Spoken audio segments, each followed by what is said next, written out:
atu hi Norway athak leya crusade an kan somi choka chen kadum liaw ase NNCCF an si crusade kan to nak hi river mount tin an au im hitlang hi ahan liaw US missionary arak thla liaw khan bob nak dollar somsri te an rak pek na ti se ma chu an rak pek min ha somsri an missionary ton nak chu adang amhang lawin hi ka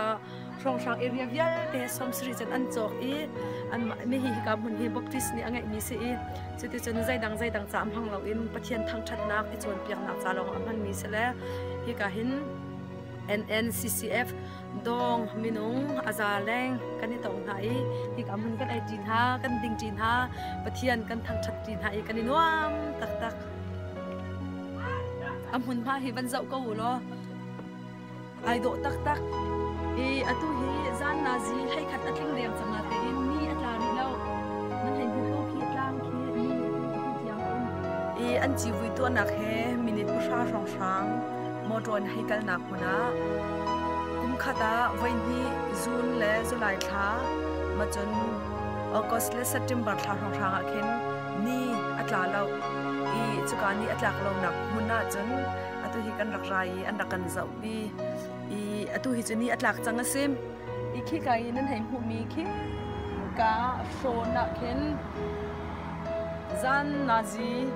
like zan nazi like ni nu khin chon khi ka khan ni khe pial ti lo ni angan pi kha khi ka tlang khen adir pangi ma chu chun tla ti lo ni kha zan tim lai ni pakhat chun achung lai adu sa ta ten avan kai than ti se chimdu mi chana ji ko lali chong ni acheu peng ni peng khosik chana hin naji ko lali chong ni an hu hailo chun zonga ni lo chete chon mai vial te hivan ti se mui laga rian zon tuan atu liao chana hin chon ni atla ti lo chun he zan he 24 hour in ni acheu peng chakam chakan hangzao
Kanan di ko na ye. Alam niya, ikaw. Jadi, ki rong den se